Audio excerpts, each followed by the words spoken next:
wassalatu wassalamu ala sayyidina Muhammadin Rasulillah wa ala alihi wa ashabihi wa man tabi'a hudah wa la hawla wa la quwwata illa billah. Amma ba'du. Sama-sama kita hormati Abi Haji Nasruddin beserta keluarga besar, para asatidz, khusus Ustaz Haji Ahmad Nasir, Ustaz Ahmad Rifai, dan seluruh jamaah Majelis Ta'lim Hifdzul Amal yang dimuliakan oleh Allah. Alhamdulillah, malam hari ini kita berkumpul kembali untuk melanjutkan pengajian kitab Marah Labid atau Tafsir Munir karya Syekh Nawawi Banten. Pembahasan kita sudah sampai surah Al-Baqarah ayat 138. Surat Al-Baqarah ayat 138 ini, di ayat-ayat sebelumnya orang-orang Yahudi dan orang-orang Nasrani menganggap bahwa mereka adalah yang paling sah, yang paling pantas untuk ngaku-ngaku bahwa mereka adalah pemeluk agama Ibrahim. Pemeluk agama Ibrahim artinya mereka membanggakan Nabi Ibrahim, dan mereka menganggap bahwa orang-orang pengikut Nabi Muhammad saat itu tidak layak. Kalau mau masuk surga atau mau selamat, ya ikut agama kami, kata orang Yahudi. Kalau mau selamat dan masuk surga, ikut agama kami, kata orang Yahudi. Karena kami ini yang paling pantas, yang paling layak, yang paling sah menjadi pengikutnya Ibrahim. Nah, maka dalam ayat ini, kemudian nanti dalam ayat ini disebutkan enggak seperti itu. Sungguh memang antara kita, antara Yahudi, Nasrani dan juga Islam sama-sama mengagungkan Nabi Ibrahim, sama-sama menghormati Nabi Ibrahim, tapi beda. Walaupun sama, tetap kualitas kita beda. Maka di sini disebutkan sebagai sibghah. Sibghah itu celupan. Sibghah itu warna tapi bukan cat, hadirin. Kalau cat itu kita ngecat tembok, kira-kira bataknya ikut kecil kagak? Bataknya ora, luarnya doang. Nah, kalau ini dicelup. Ini namanya sibghah. Wantek, wantek ya kadang-kadang juga kalau kainnya tebal juga. Iya. Ini sibghah, ini celup. Itu celupan yang dimaksud di sini, sibghah yang dimaksud celupan di sini. Kalau kita punya kapas, kemudian kita punya air warna merah, celupin deh tuh kapas. Dalam kapas. Iya, hari pertama. Besok celupin lagi hari kedua. Sampai 7 hari dalam seminggu dicelupin, ngaji lagi begitu. Itu namanya sibghah.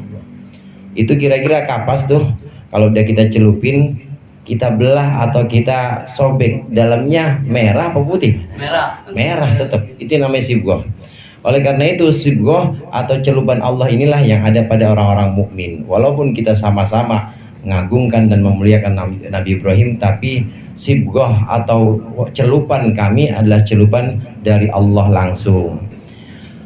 Kita baca di sini, Bismillahirrahmanirrahim. Qala Allah Ta'ala wa huwa asdaqul qailin, sibghatallah wa man ahsanu minallahi sibghah. Sibghatallah, ittabi'u dinallah, maksudnya ikutilah oleh kalian sibghatallah, akan celupan Allah, maksudnya dinallah yaitu agama Allah. Wa man ahsanu minallahi sibghah, dan siapa yang lebih bagus timbang Allah, apanya? Sibghatan, celupannya. Aila sibghata ahsanu min sibghatihi ta'ala, tidak ada celupan yang lebih bagus dibanding celupannya Allah Ta'ala. Liannahu ta'ala yasbagu atau yasbigu, boleh. Liannahu ta'ala, ini babnya nasara yansuru atau doroba yadribu sama. Liannahu ta'ala yasbigu ibadahu bil iman, karena sungguhnya Allah Ta'ala itu mencelup hamba-hambanya dengan iman. Wa yutahhiruhum bihi, dan mensucikan hamba-hambanya dengan iman itu, min awsakhil kufri, dari kekotoran kufur, dari kekotoran memusyrik atau mensekutukan Allah. Di sini ditafsirkan oleh Syekh Nawawi Banten, yang dimaksud dengan sibghat Allah di sini adalah agama Allah. Orang-orang mukmin diperintahkan oleh Allah, Nabi Muhammad dan para sahabatnya saat itu, dan tentunya juga kita, ini diperintahkan untuk bilang kepada orang-orang Yahudi, ittabi'u dinallah, ikut agama Allah, ikutlah celupan Allah. Jamaah rahimakumullah, sahabat Ibnu Abbas ini menjelaskan asbabun nuzul ayat ini. Sebab turunnya ayat ini, orang-orang Nasrani itu kalau punya anak baru lahir, maka selama 7 hari anak itu kemudian dimandiin selama 7 hari, namanya dengan air, kalau bahasa Arabnya itu air ma'al ma'mudiyah, barangkali baptis kali ya, dibaptis 7 hari. Nah begitu udah selesai 7 hari, maka dia menyebutkan, mereka orang-orang Nasrani menyebutkan, ini hada nasraniyun haqqon, ini udah jadi Nasrani bener. Gitu. Turunlah ayat ini. Beda celupannya. Celupan kita, celupan orang-orang mukmin adalah celupannya Allah, dan celupannya Allah itu yang paling bagus. Mungkin bisa sama-sama warnanya merah, cuma kan ada yang merahnya luntur, ada yang merahnya cuma di luar doang, ada yang merahnya ya kata Ustadz Rifai tadi kalis, hilang begitu aja, kena hujan hilang, ada yang begitu. Tapi iman yang diumpamakan di sini, yang diibaratkan di sini sebagai celupan, ini yang namanya iman tidak akan hilang dari hati seorang mukmin. Amin. Tidak akan hilang. Begitu Bang Andi. Iya amin apa? Iya amin. Bang Andi doang yang amin.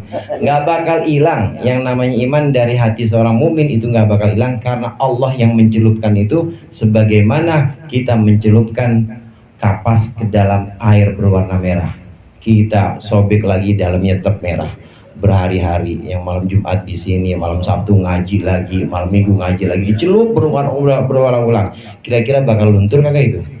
Nggak bakal luntur. Dibelah hatinya itu tetap warnanya merah. Dibelah hatinya tetap ada imannya.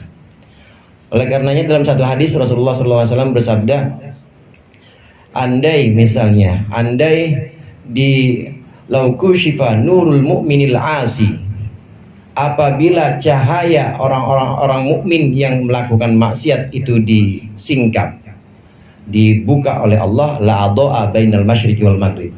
Kalau cahaya orang mukmin yang maksiat, orang mukmin yang maksiat nih, bukan orang mukmin yang kayak kita kan ngaji ya, amin nggak Pak? Amin. Yang lagi maksiat, andai cahaya orang mukmin itu Allah buka, orang mukmin yang lagi maksiat Allah buka, maka cahaya iman itu akan menerangi timur dan barat, terang semuanya. Tetapi walakin liyatahaqqaqa wa'dullah wa wa'idu, tetapi supaya benar, supaya ada yang namanya ancaman dan janji Allah, maka jangan Allah buka. Kalau Allah buka, orang yang ngaji sebenarnya tapi kepleset dia maksiat, itu kepleset sekali-kali gitu, tetap cahaya imannya itu bisa menerangi timur dan barat. Saking yang namanya iman itu adalah karunia dari Allah, nikmat dari Allah. Demikian agungnya iman, diumpamakan di sini sebagai sibghah atau celupan dari Allah, nggak bakal bisa luntur saudara, nggak bakal bisa luntur. Bahkan ada sebuah makalah mengatakan yang namanya inna mautal mu'mini ala ghairi inna mautal mu'mini ala ghairil iman nadirun kal kibritil ahmar. Matinya seorang mukmin tanpa membawa iman itu langka, nggak ada. Langka itu udah ya, kalau langka kan langka duitnya ada nggak kira-kira? Langka mah kagak ada. Langka matinya orang mukmin tanpa membawa iman itu suatu yang langka, suatu yang tidak ada. Kal kibritil ahmar, seperti belerang merah. Belerang merah itu emang langka, langka sekali. Karena yang namanya iman itu saudara, yang namanya iman itu benar-benar seperti celupan. Kalau Allah sudah berikan iman, karunia iman, nikmat yang paling besar buat kita, itu pasti seperti celupan, gak bakal bisa dicabut kayak gimana juga, tetap gak bakal bisa namanya iman. Lah terus gimana itu Bang, kok ada orang murtad? Berarti belum dicelup, berarti imannya itu hanya sampai di permukaan saja. Barangkali waktu itu dia ikut Islam, dia memeluk agama Islam karena kepentingan tertentu, pengen dapat bini orang Islam, masuk Islam, pengen dapat ya jatah, karena yang namanya waris orang kafir nggak dapat waris, dia pengen masuk Islam karena ada kepentingan gitu. Jadi permukaan aja, akhirnya begitu udah dapat atau begitu kagak dapat, ya dia murtad lagi karena belum dicelup. Kalis itu tadi. Itu kalis begitu. Kalis. Betul, pasang surut. Iya. Turun doang itu. Kalau yang tadi contoh orang murtad itu belum iman, berarti dia belum iman. Kalau udah iman, meskipun naik turun tetap gak bakal yang namanya tercabut itu namanya iman. Karena iman itu seperti sibghah atau seperti celupannya Allah. Perumpamaan tadi, kapas itu dicelup dengan warna merah, selamanya dia isinya tetap merah. Mau dibelah, mau diapakan, andai dia berubah warnanya, pasti itu dengan warna lain, bukan menghilangkan yang merah itu. Ini yang namanya sibghatullah. Orang-orang mukmin di sini mendapat keutamaan dan juga mendapat karunia yang terbesar, yaitu keimanan. Iman ini adalah karunia dari Allah yang paling besar. Betul, memang antara kita orang Yahudi, orang Nasrani dan Islam itu sama-sama mengagungkan Allah, sama-sama mereka ada tradisi baptis, mereka ada tradisi bahwa gimana supaya jadi Nasrani yang sesungguhnya. Tapi yang namanya iman dari Allah ini tetap celupan yang paling kuat dan tidak akan bisa hilang.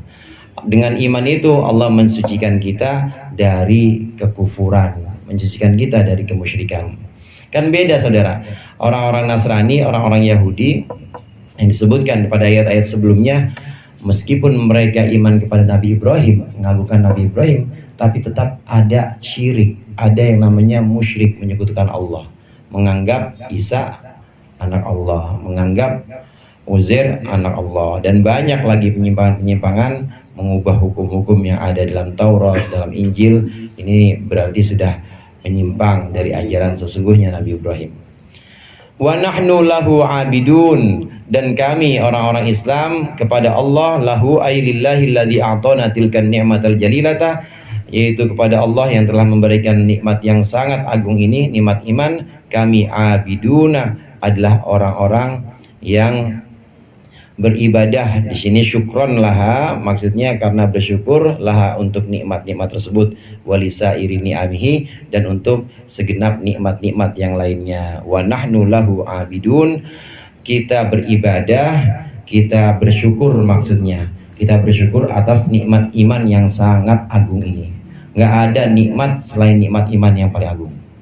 Nikmat iman, kesehatan nanti nomor sekian, tapi iman, asal kita masih dalam keadaan Islam memeluk, maka itu Allah masih memberikan kita nikmat yang paling besar, nikmat yang di sini disebut sebagai nikmat agung, an-ni'matal jalilah, yaitu nikmat yang paling agung. Orang-orang Yahudi, orang-orang Nasrani, dalam satu hadis Rasulullah menyebutkan memang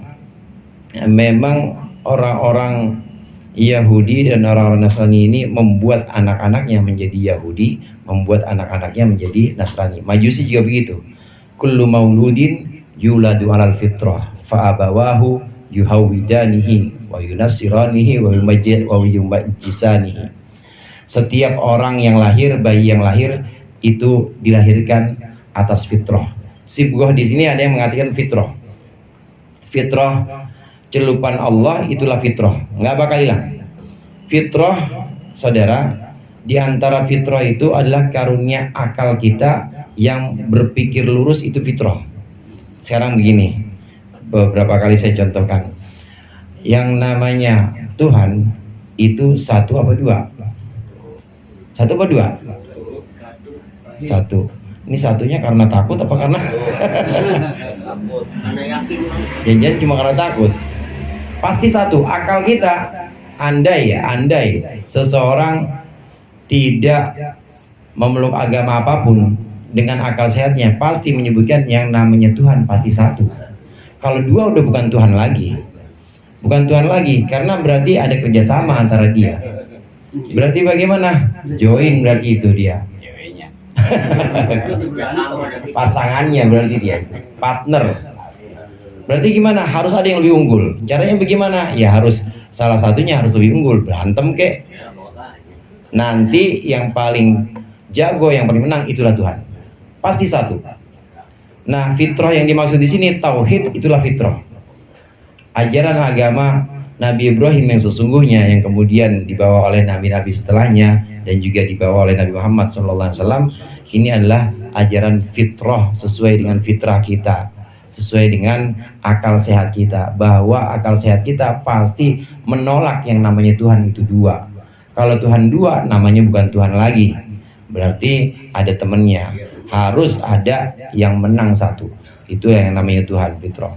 Yahudi dan Nasrani ini sudah tidak sesuai dengan fitrah, karena dia menganggap bahwa ada temannya Allah, yaitu apa, Tuhan anak, begitu ya, Tuhan anak, apalagi itu Tuhan Tuhan Bapa, ya Roh Kudus, semuanya itu disebutin. Uzair dianggap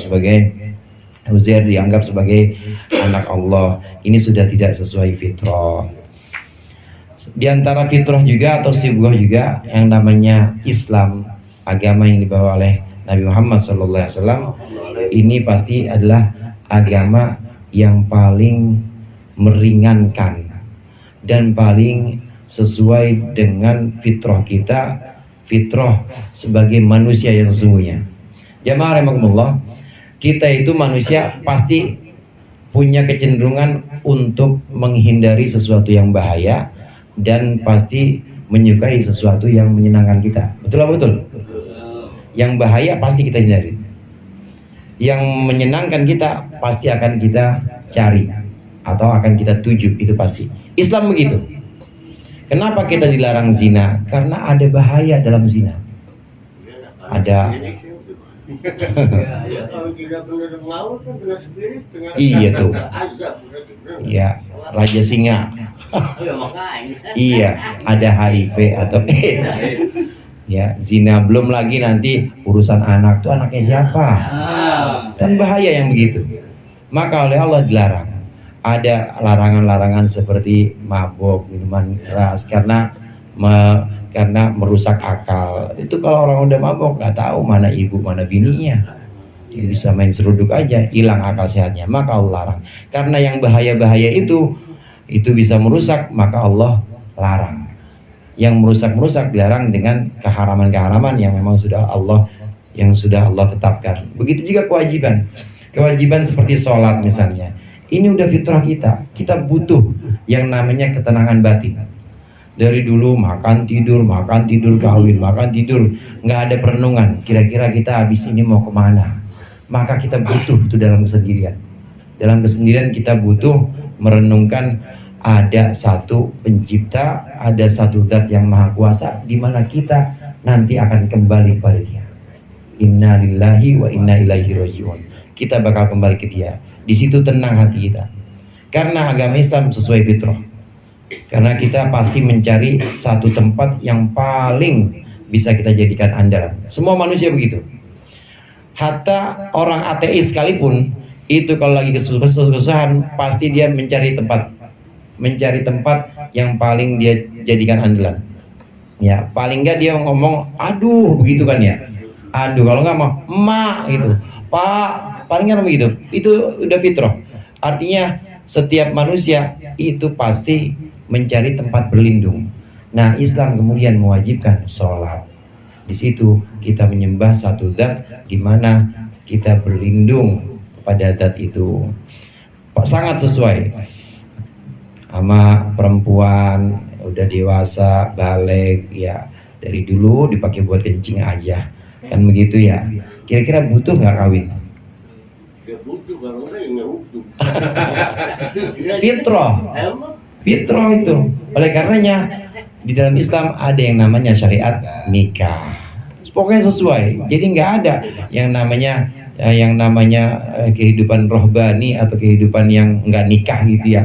Seperti seperti agamawan di keyakinan yang lain yang nggak boleh nikah, nggak ada. Boleh di Islam nikah. Karena apa? Udah fitrah itu. Agama kita, agama Islam ini sangat sesuai dengan fitrah kita sebagai manusia. Kalau kita pengen menjadi manusia yang memang manusiawi, manusia yang benar-benar manusia dan menyesuaikan fitrahnya, maka agama Islam itu pilihannya, nggak ada yang lain. Dan ini adalah sibghah atau celupan Allah. Celupan Allah itu tidak akan bisa dilunturkan. Qul atuhajjunana fillahi wa huwa rabbuna wa rabbukum wa lana a'maluna wa lakum a'malukum wa nahnu lahu mukhlisun wallahu a'lam bissawab.